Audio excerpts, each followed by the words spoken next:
할렐루야, 할렐루야. 반갑습니다. 반갑습니다. 반갑습니다. 우리 오늘 같이 나눌 하나님의 말씀은 요한복음 2장 1절부터 11절까지 말씀입니다.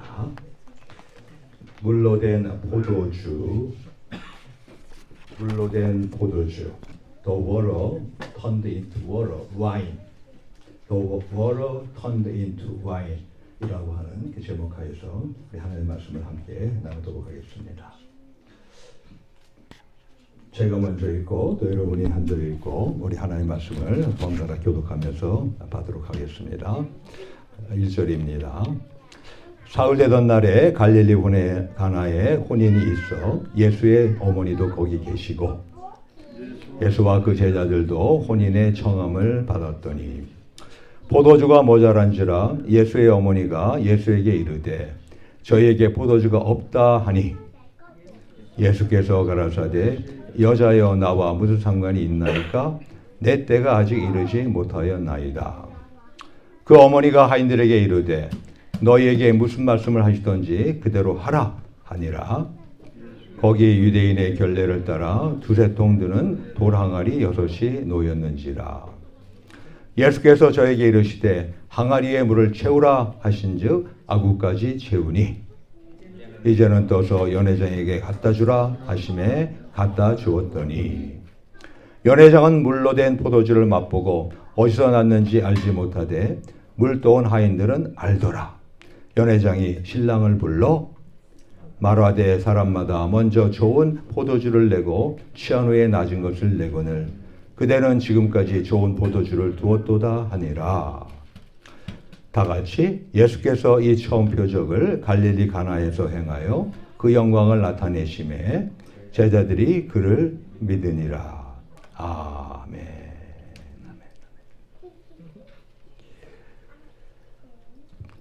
물로 된 포도주. 성경에 있는 것을 그대로 제목으로 땄는데요. 물로 만들어진 포도주, 물이 변하여 만들어진 포도주 이런 뜻이 되죠, 그죠? 예. 오늘 우리가 요한복음 2장을 우리가 살펴보고 있는데요. 예. 우리 여러분들 혹시 이 요한복음이 다른 마태, 마가, 누가 이 복음하고 차이가 있는 걸 여러분들이 혹시 아시는지 모르겠네요. 예. 우리는 흔히 사복음서라고 얘기합니다, 그죠? 예수 그리스도의 일생에 대해서 다 기록한 성경이니까요.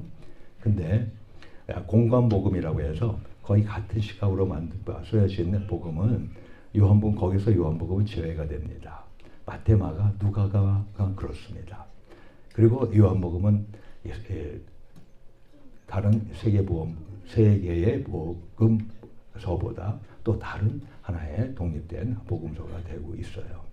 특히 이제 이 요한복음은 바로 예수 그리스도의 심성에 대해서 아주 잘 묘사를 해주고 있는데요. 예. 이 요한복음에서 하나의 특징이 또 뭐냐면요. 여기에 예수님의 7대 표적과 그리고 7대 자기선언 그리고 7대 증인이 여기에 수록이 되어 있어요. 예. 그래서 예수님이 나는 누구이다 라고, 즉 나는 길이요 진리요 생명이다, 나는 양의 물이다 등등 이와 같이 선포하시는 그 스테이트먼트가 그게 한 7번 나오고요. 또한 7명이 예수님이 하나님의 아들이요 주님이시다라고 하는 고백한다고 적혀 있는 부분이 7 증인이 나옵니다. 예. 그리고 예수님의 7대 표적. 그렇게 해서 가만히 보니까 그 7이 세 가지가 이렇게 등장하죠, 그죠? 제가 완전한 숫자 7. 그리고 아울러서 이게 또 세 가지 항목이죠, 그죠? 예. 하나님의 숫자인 3. 이것이 같이 조합되어 있는 바로 성경책이 바로 이 요한복음입니다. 예. 그래서 다른 공간복음, 마태, 마가, 누가 복음과 이 다른 하나의 복음서로 우리가 주급이 될 수 있다고 하는 것이죠. 자, 그런 중에 이 예수님의 7대 표적이 있는데요. 그 7대 표적 가운데서 첫 번째 표적이 바로 뭐냐면 우리 오늘 이 본문입니다. 첫 번째 표적. 자, 저나 여러분이 항상 첫 번째라는 것이 중요하죠, 그죠? 그리고 마지막이 중요하죠, 그죠? 우리가 처음에 잘 시작한 가운데서 중간에 이렇게 저렇게 좀 어려움이 있고 힘들어질지 몰라더라도 이 마지막이 좋으면 어떻습니까? 유족임을 잘 거두면 그러면 좋잖아요. 그죠? 예. 그래서 사실은 이 시작이라고 하는 것은 거의 많은 것들을 내포하고 있는 것 아니겠습니까? 그래도 오늘 물을 이 포도주로 만드는 이런 놀라운 이적, 7대 표적 가운데서 첫 번째 나오는 표적, 이것이 사실 우리에게는 아주 중요한 내용이 될 수 있다고 하는 것입니다. 그냥 제가 참고삼아서 잠깐 말씀드리면 여기 있는 것처럼 우리 복음 축제에 복음을 위한 삶이라고 해서 우리가 지금 계속해서 이 복음에 대해서 우리 같이 나누고 있습니다. 예. 그래서 제가 지난 주일에 우리 복음의 여명에 대해서 우리 같이 복음의 새벽빛에 대해서 우리 같이 살펴봤고요. 그리고 지난 한 주간 동안 새벽 기도회 때, 특별 새벽 기도회 때 우리가 이 복음에 대해서 하나님의 아들 예수 그리스도 복음의 시작이라고 하는 것으로부터 시작해가지고 바로 그 예수 그리스도가 바로 복음이라고 하는 것을, 그리고 예수 그리스도 일생 자체가 바로 그 복음이라고 하는 것을 하나씩 우리가 살펴봤던 것입니다. 예. 자, 그런 중에 오늘도 우리 다 같이 복된 소식, 복음 가운데서 우리 기뻐하며 즐거워하며 자유하시는 우리 모두 되길 주 이름으로 축원합니다. 예. 오늘 물을 포도주로 만드는 이적이 있죠. 뿐만 아니라 왕의 신하에 죽어가는 아들을 고쳐요. 죽어가는 아들을 고쳐요. 예. 또 38년 된 병자를 고쳐요. 또 5,000명을 먹여요. 또 무리를 걸어요. 또 장님으로 태어난 자를 고쳐요. 눈을 뜨게 해요. 심지어는 죽은 나사로를 살려요. 이 얼마나 복된 소식입니까? 얼마나 놀라운 이적입니까? 그죠? 그 7대 표적 가운데서 우리 오늘 첫 번째 것만 우리 같이 살펴보는 가운데서 우리 많은 주님이 주시는 은혜를 받으시길 주님을 축원합니다. 우리의 심령에 적시는 복된 시간, 또한 우리의 삶에 또한 적용시키는 귀한 시간 되기를 주님으로 축원합니다. 예수님 당시에 유대인들의 혼인잔치는요 7일 동안 계속되는 것이 관습이었습니다. 그런데 이 잔치가 다 끝나기도 전에 포도주가 떨어지고 말았어요. 근데 이것은 손님들에게 큰 신뢰를 범하는 거 아니겠어요? 그리고 혼인집에서는 큰 수치가 되는 그런 사건이 되지 않겠습니까? 오늘 보면 3절 전말에 보니까 뭐라고 성경 기록하고 있습니까? 포도주가 모자란지라. 잔치집인데요. 포도주가 모자란지라. 예. 오늘날 우리들의 인생 또한 이처럼 이 모자랄 경우가 얼마나 많은지 모릅니다. 저나 여러분들이나 모자란 인생 살고 있지 않아요? 그렇죠? 예. 돈은 돌고 돈이기 때문에 돈이라고 한다고 그렇게 세간에서 말도 하지만은 이 돈을 쫓아가면 돈을 잡지 못하고, 예. 또 건강은 건강하기를 원하지만 오히려 세월이 갈수록 나빠져만 가고요. 능력도 어떻습니까? 세상의 급격한 변화로 인해서 쓸모없어져 가고. 여러분들 잘 아시잖아요. 요새 AI라는 것이 나타나가지고 이제 수많은 사람들이 직업을 다 잃어버리고 많은 이런 세상이 되고 말았지 않습니까? 예. 물론 그 전에 컴퓨터가 나타날 때도 그렇고 인터넷이 나타날 때도 그랬고요. 이처럼 물론 그 전에 보면 우리 산업혁명이라든가 등등해서 이런 놀라운 이런 변화들이 있을 때 그런 말미암아서 얼마나 많은 사람들이 무능해져 가고 말았지 않습니까? 뿐만 아니라 우리가 인생을 살면서 어떤 사랑을 받기를 원해요. 또 정을 나누기를 원해요. 또 돌봐주김을 받기를 원해요. 얼마나 돌보는 것이 절실한지 모르죠.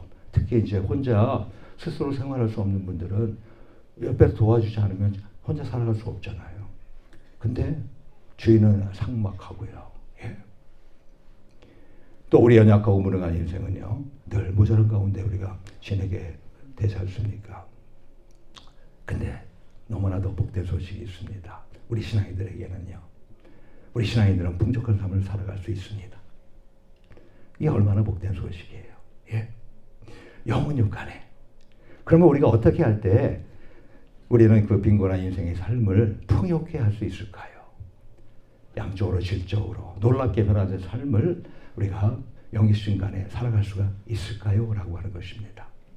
첫째는 예수님을 초청하십시오. 예수님을 초청하시면 돼요. 예수님 없이, 하나님 없이 사는 것이 아니라 예수님을 초청하세요. 오늘 본문 1절과 2절에 보면 이렇게 성경 기록합니다.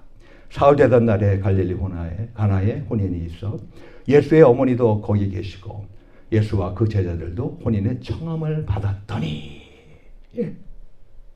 예수님의 혼인잔치에 초청을 받아서 참석하고 있었습니다.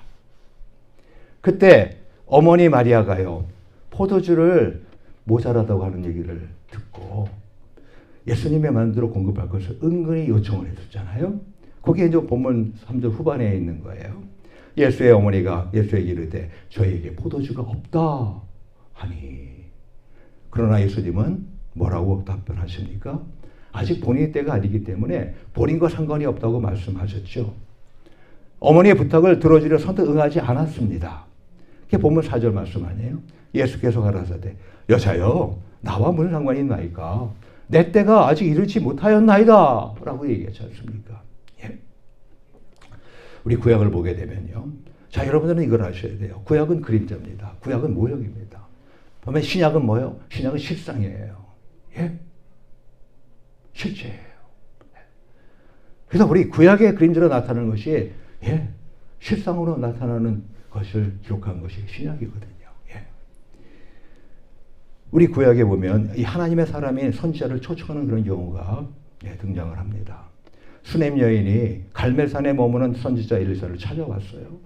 그리고 자신의 집으로 엘리사를 초청했습니다. 예, 선지자님, 우리 집으로 지금 같이 가셔야겠습니다. 그랬습니다. 이유가 뭐냐면 그 엘리사를 통해서 없었던 아들이 생겼거든요. 근데 그 아들이 어느 정도 컸는데 갑자기 머리가 아파가지고 아이고 머리야 이러다가 죽었기 때문이었어요. 그러나 엘리사는 자신은 가지 않았어요. 그리고 대신 자신의 지팡이를 그 사환과 함께 그녀의 집에 보내려고만 했습니다. 근데 수넴 여인이 어때요? 계속 강청합니다. 그 주께서 가지 아니하시면, 즉 선지자 엘리사가 함께 가지 않으면 저도 가지 않겠나이다. 이러니까 어때요? 그녀의 집으로 이제, 예, 초청받아서 들어가게 되고 말았던 것이죠. 또 예수님을 초청한 경우도 성경은 계속해서 또 기록을 하고 있습니다. 예. 그 로마 군인 백부장이 있는데 그 예수님을 집으로 초청해서 종의 병이 낫기를 요청을 했었어요. 예. 그게 누가복음 7장 1절과 10절, 그리고 요한복음 4장 46절에서 54절에 나와 있는 건데요. 또 회당장 야이로도요, 그의 외동딸이 병들어 죽어가며 예수님을 집으로 초청하여 살리기를 요청했습니다. 누가복음 8장 40절에서 42절, 그리고 49절에서 56절 말씀인데요. 예. 뿐만 아니라 예수님의 제자인 사도를 초청한 경우도 있었습니다. 고넬료는 사도 베드로를요, 가이사랴에 있는 자신의 집으로 초청했습니다. 사람을 보내가지고. 예. 왜 그랬어요? 주 예수님이 베드로에게 명하신 모든 것을 듣고자 했기 때문에, 예, 초청했습니다. 자, 근데 이런 모든 초청의 경우에 어떤 결과들이 나타났습니까? 수넴 여인은요, 선지자 엘리사가 죽은 아들의 방에 들어가 죽은 아이를 위해서 여호와께 기도함으로써 죽은 아들이 살아나는 축복을 받았습니다. 할렐루야. 예? 하나님의 삶을 초청했더니 그로 말미암아 죽은 아들이 살아나는 놀라운 역사가 생겼어요. 또 로마군인 백부장은 어떻습니까? 예수님으로부터 아픈 종이 병나음을 낳았잖아요. 예. 또 회당장 야이로도 뭐예요? 예수님으로부터 죽은 외동딸이 살아남으로 응답받았습니다. 고넬료는 어땠어요? 사도 베드로를 통해 자신의 모든 집안 사람들과 자신은 물론이고 친구들까지도 함께 복음을 듣고 구원받게 됐어요. 나아가서 뭐요? 성령님까지, 내주하는 성령님까지 동일하게 오순절날 마가다락방에 내린 그 놀라운 성령님, 그 성령님을 이방인인데 불구하고 이방인 최초로 받게 되는 놀라운 일까지 벌어지게 되었잖아요. 오늘날 우리 모두도 예수님을 초청하십시오. 내가 왜 인생을 힘들고 어렵게 사느냐? 영역심간에 내가 예수님과 무관하게 살기 때문에 그래요. 예수님을 초청하십시오. 특히 예수님이 우리 마음의 문을 두드릴 때 문을 활짝 여시면서 예수님을 영접하시기를 축원합니다. 그래서 예수님과 더불어 인생을 풍성하고 새롭게 살게 되시기를 축원합니다. 계시록 3장 20절에 말씀하잖아요. 볼지어다 내가 문 밖에서도 두드리노니 누구든지 내 음성을 듣고 문을 열면 내가 그에게로 들어가 그로 더불어 먹고 그는 나로 더불어 먹으리라. 할렐루야. 떡 없을 양식만 말씀하는 걸까요? 아니죠. 우리의 모든 영혼 육에 필요한 모든 것을 예수님과 함께 나눌 수 있다는 것을 말씀하고 있지 않습니까? 또 두 번째로 우리가 예수님의 말씀을 순종하십시오. 예수님의 말씀을 순종하십시오. 성경에 나와 있는 하나님의 말씀을 순종하라는 거예요. 그래야 해서 이 빈곤한 인생의 삶이 풍요롭게 되도록 또한 질적으로 변화된 삶을 살아갈 수 있도록 하시기를 바랍니다. 오늘 본문 5절과 8절에 보면은 이렇게 기록을 하고 있습니다. 그 어머니가 하인들에게 이르되 너에게 무슨 말씀을 하시든지 그대로 하라 하니라. 거기 유대인의 결례를 따라 두세 통 드는 돌 항아리 6이 놓였는지라. 예수께서 저에게 이르시되 항아리에 물을 채우라 하신즉 아구까지 채우니 이제는 떠서 여자에게 갖다 주라 하심에 갖다 주었더니 라고 기록하고 있어요. 예수님의 어머니 이 마리아는요, 하인들에게 예수님이 무슨 말씀하시든지 그대로 하라고 먼저 지시했어요. 그게 5절에 있는 말씀 아니에요? 그리고 예수님은 하인들에게 돌 항아리 6에 물을 채우라고 일렀습니다. 두세 통 드는 항아리 하나의 용량은요, 약 77리터 혹은 115리터에 해당되었습니다. 대략 약 한 100리터 정도 들어가는 항아리인 거예요. 근데 이렇게 큰 항아리가 몇 개나 놓여 있었다고요? 6개나 놓여 있었다는 겁니다. 그게 보면 6절 말씀 아니에요? 거기 유대인의 결례를 따라 두세 통 드는 돌 항아리 6이 놓였는지라. 그럼 도합 합해서 약 600리터였습니다. 약 150갤론이에요. 오늘날 우리 1갤론짜리 큰 물통이 있잖아요. 그것이 150개 정도가 있는 그런 많은 용량이었던 것입니다. 예. 근데 하인들은요, 예수님 말씀에 즉각 어김없이 순종을 했습니다. 예수님 말씀에 따라 항아리에 많은 양의 물을 채웠어요. 먼저. 보면 10절 말씀 아니에요? 항아리에 물을 채우라 하신 즉 9가지 채우니. 자, 이것이 어려운 걸까요? 쉬운 걸까요? 이건 사실은 하인들에게는 쉬운 일입니다.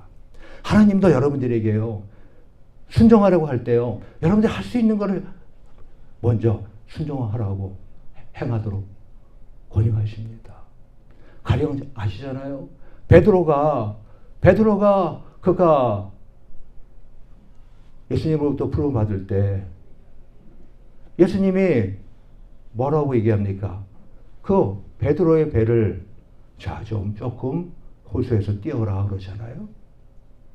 그러니까 그 베드로가 그 배 좀 띄우는 거 어렵습니까? 쉽습니까? 어렵지 않잖아요. 좀 띄웠어요.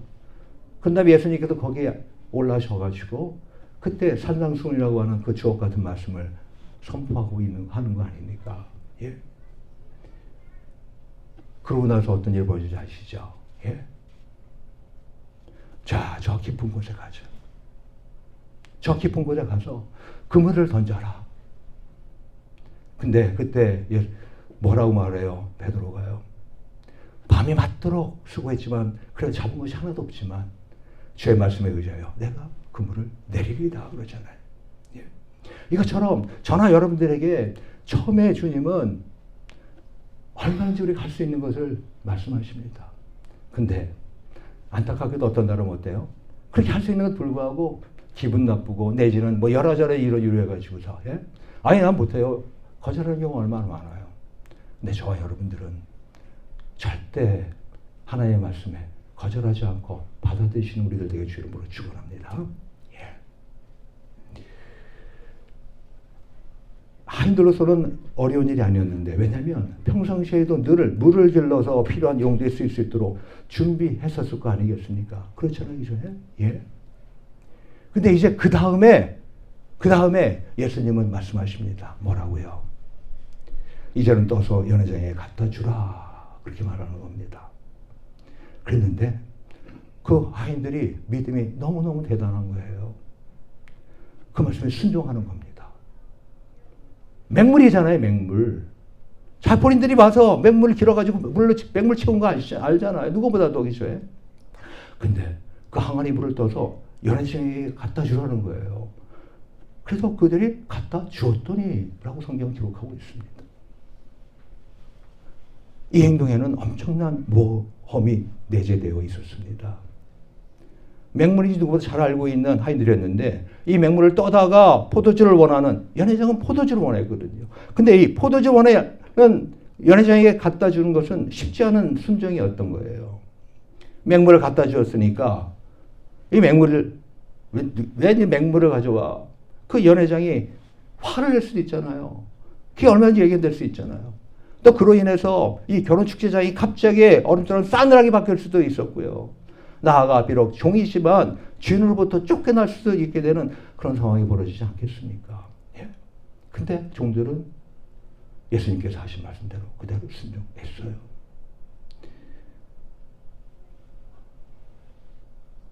근데 연회장이요, 신랑을 부르는 거예요.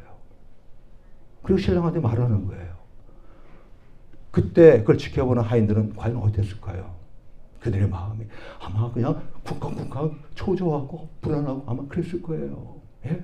나름대로 순종을 했지만 더군다나 그냥 신랑을 불러. 아니 연회장이 왜 신랑을 부를까? 분명히 이거는 야단치려고. 아니 어떻게 맹물을 가져와? 그럴 것 같으니까 그들이 조마조마한 가운데서 지켜보지 않았겠습니까? 근데 어떤 일이 벌어졌어요? 그들이 순종한 결과가 놀랍게 어떻게 되었습니까? 맹물이 최고급 포도주인 샤또. 샤또 아시죠? 물론 저도 먹어본 적은 없습니다. 다만 프랑스산 최고급 와인 하면 샤또 그러잖아요. 그죠? 근데 그 최고급 와인으로 바뀌었다는 거예요. 변했다는 거예요. 그게 본문 9절과 10절 말씀이에요. 연회장은 물로 된 포도주를 맛보고 신랑을 불러 말하되 사람마다 먼저 좋은 포도주를 내고 취한 후에 낮은 것을 내거늘 그대로 지금까지 좋은 포도주를 두었도다 하는 겁니다. 연회장이 놀라는 거예요. 놀라가지고 신랑을 부른 거예요. 아니 어떻게 이럴 수가 있어 하면서 신랑을 칭찬하려고 다시 부른 거예요. 야단치려는 것이 아니라.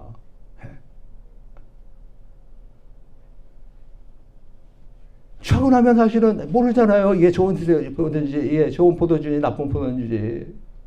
근데 오히려 더 좋은 포도주를 내오니 말이죠. 예. 바로 예수님이 이 좋은 표적을 갈릴리 가나에서 행하여 그 영광을 나타내신 겁니다. 그래서 여기 표적이란 말은 뭐예요? 바로 예수님을 메시아로 알리는, 즉 구세주로 알리는 신령한 징표라는 뜻 아닙니까? 뿐만 아니라 그 영광을 나타내셨다 그러잖아요. 11절에. 이것은 메시아의 징표로서의 권능을 나타내셨다는 그런 의미 아니겠습니까? 그게 본문 11절 말씀이에요. 예수께서 이 처음 표적을 갈릴리 가나에서 행하여 그 영광을 나타내심에 제자들이 그를 믿으리라.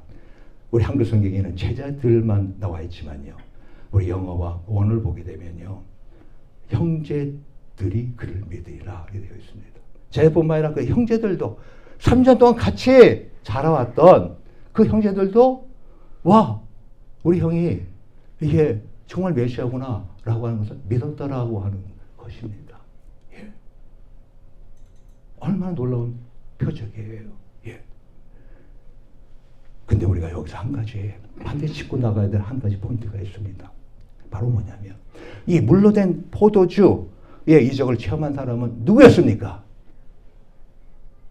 이 물로 된 포도주, 즉 물이 변해서 포도주가 된 이 이적을 체험한 사람은 그 결혼식 연회장 안에 있는 사람 가운데 누구이겠습니까?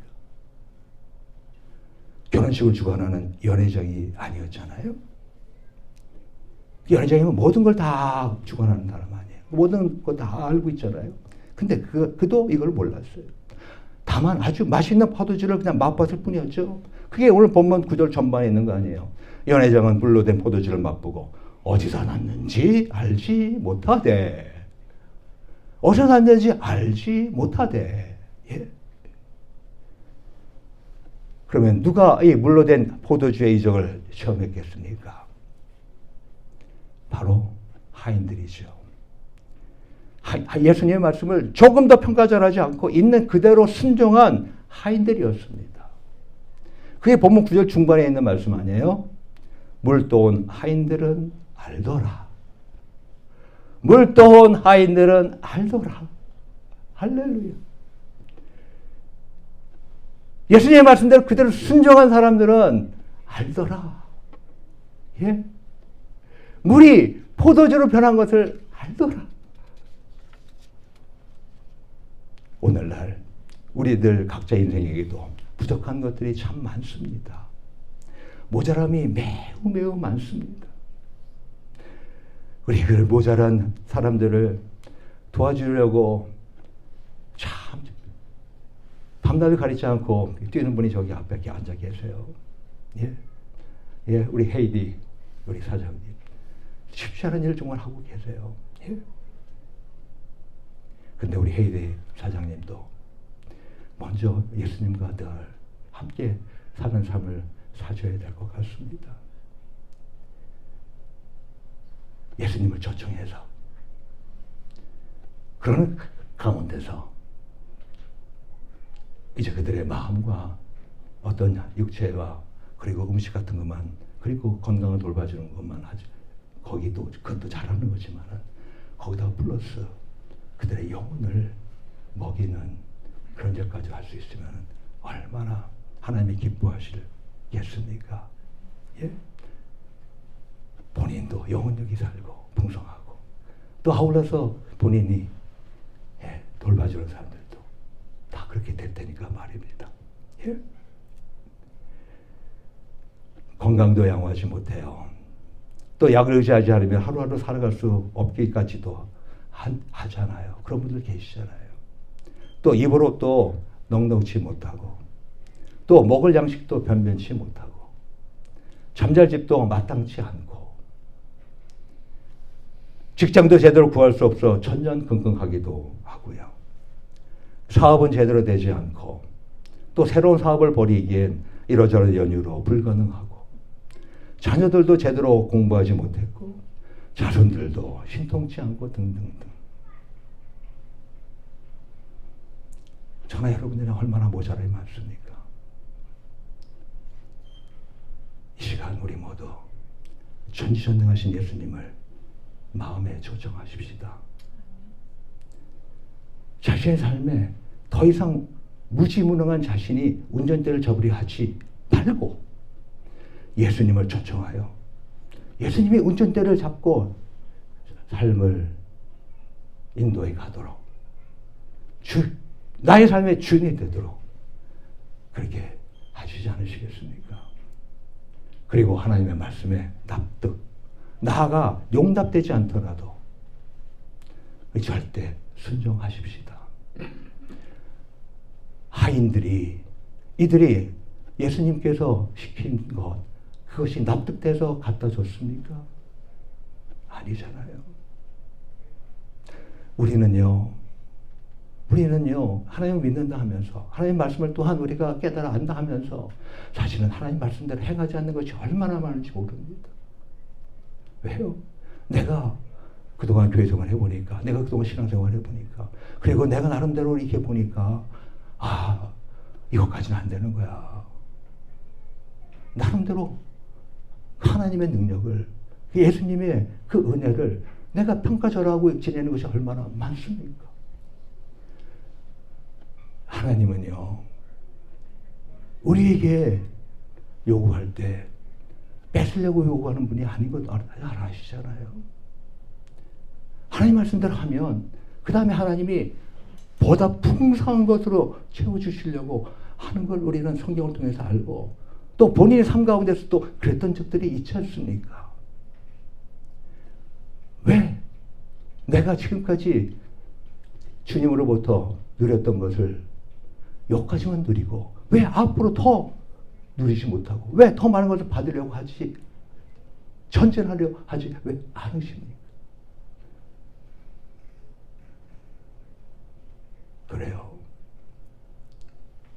내가 나름대로 지금까지의 것으로 판단하니까 그게 아니잖아요. 순종은요, 내가 납득되지 않아도, 더 나아가서 내가 용납이 되지 않아도, 그래도 순종하는 것이 이게 신앙입니다. 이게 믿음입니다. 그리고 그럴 때 놀라운 일이 벌어지는 거예요. 예. 저도 마찬가지고요. 여러분들도 그렇게 살자고 제가 계속해서 좀 권하고 있잖아요. 우리는 내려놓으셔야 돼요. 알량한 내 지식과 알량한 내 여러 가지 것들 내려놓으셔야 돼요. 이 세상의 것들 내려놓으셔야 돼요. 왜요? 그 다 잃어버리게요? 아니요. 내려놓으면 하나님이 놀랍게 채워주십니다. 하나님이 놀랍게 역사하십니다. 이것이 신앙생활의 묘미입니다. 그리고 그것을 우리에게 더 확실하게 알려주려고 우리 요한복음에서는 7대 표적을 기록하고 있는 거고요. 여러 가지 것들을 우리에게 알려주고 있는 것입니다. 이처럼 우리 예수님을 마음에 초청하고 우리 삶에 초청하고 그리고 하나님의 말씀에 절대 순종한 가운데서 우리 모두 물처럼 아무 맛이 없던 인생이요, 예수님으로 인해서 가장 값비싼 샤또, 최고급 포도주처럼 맛있는 그런 인생이 되시게 되기를 주의 이름으로 축원합니다. 이 시간 우리 같이 기도합시다. 이 시간 우리 같이 기도합시다. 우리는 얼마나 어리석게 그 우물가의 여인처럼 헛된 것들을 구하고 살았고 또 지금도 구하고 있는지 모릅니다. 우리는 부족하고 모자란 것이 참 많은데 불구하고 여전히 내 스스로 그것을 채워가려고 합니다. 아니요. 예수님을 초청하셔서 예수님으로 말미암아 그 일을 하게끔 하세요. 그리고 예수님이 뭐라고 말씀하시던지 간에, 하나님이 뭐라고 우리에게 말씀하시던 간에, 내가 그것이 납득이 되고 내가 용납이 되지 않더라도 그대로 순종해 보세요. 그럴 때 놀라운 일이 벌어지는 겁니다. 놀라운 표적이, 놀라운 이적이 나타나는 것입니다. 이 시간 우리 다 같이 단 1분간이지만 우리 하나님 앞에 간절히 기도하지 않겠습니까? 이 시간 우리 단 1분간이지만 간절히 하나님 앞에 기도합니다.